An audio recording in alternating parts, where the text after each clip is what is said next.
Here is the original Unitron drive here, and I'll show you how this goes back together.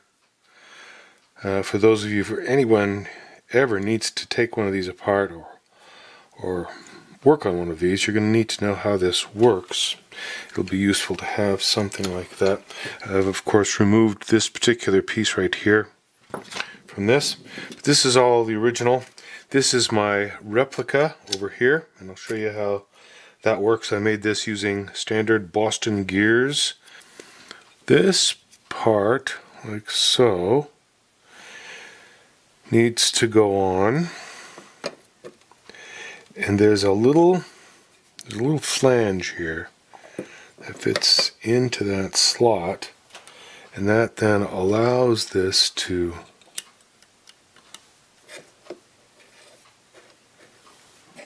work like so. Alright, so that has that. Now this is a crown gear, which is a special form of a bevel gear, and it meshes with this like so. You can even see some wear marks there. And this has 3 set screws. I'm going to need a Phillips head for that. So these 3 set screws bind on the driving mechanism coming out of the clock drive. And then we'll put this on.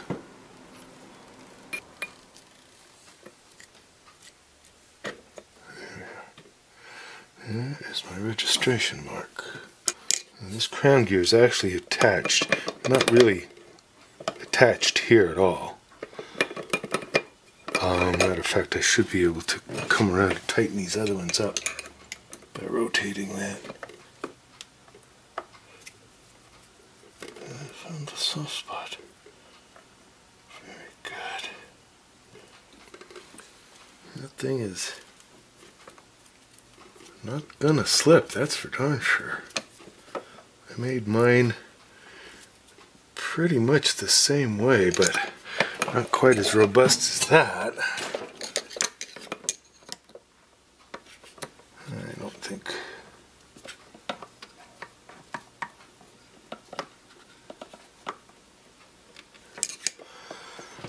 Okay, I don't think there's any chance that's gonna slip at this point.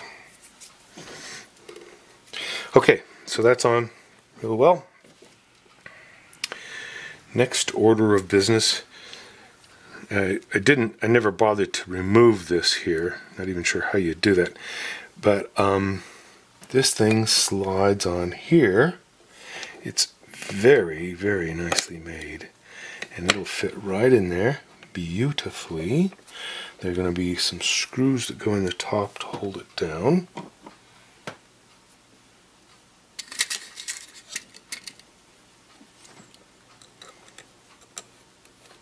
But put that on as well. And I think you can see on my replica the bolt heads are smaller. I had to use a bigger gear here. This gear is larger in diameter. This is I think it's 1.5 inches here, and this is probably about 1.25 inches or so. So in order to do this, I had a choice. You can't find this gear, and I, of course, eventually will learn how to make one of these crown gears. But rather than make this thing, I decided to buy a Boston gear. It was 20 bucks or so, 25 bucks. Anyway, so I bought the Boston gear and the matching pinion gear. Again, another 30 or 40 bucks. Very, very inexpensive way to replicate that. Okay, so you can see what's going to happen there. On mine, my replica, I've already got the, it's not a crown gear, but it plays the same role as the crown gear. So this is it's a bevel gear system, and you can see that I've got the same kind of arrangement going on here.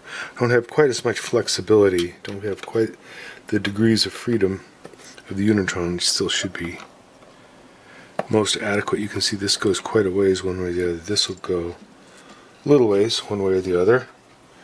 This is how this works. Let me show you how this works. This slides in here. And let's see how to match the hole. If necessary, this top part can come off also. Okay, so we'll tighten this guy down. And I think you can see it's going to act in essentially the same way that this does. Okay, so I should have that back together. And of course this will have a lid that goes on something like that. And I have the equivalent lid over here for my replica. And that's how all of that works. I thought I'd show you the upper gear mechanism on the Unitron mount. This is original, at least all of this is original. This is a piece that I made here. It's an adapter. Original Unitron equipment would have had a bolt that goes into the mount here. This goes right onto the nut on the Unitron mount. And this is somewhat different. I made this also. This slides into the focuser knob, goes through here, and there's a kind of a friction clutch here. You can set this so that it grabs or doesn't grab. And this of course is coming from down below where the weight drive is, so all that works, makes that turn. So this is all, well, mostly original. This part here is original. This part is something I had to make in my shop.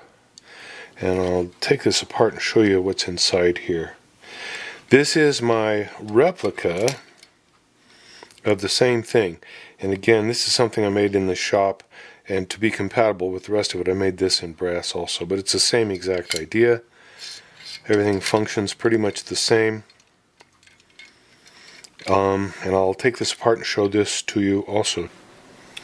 Okay, now I've taken these caps off here. Those are mostly decorative, no big deal.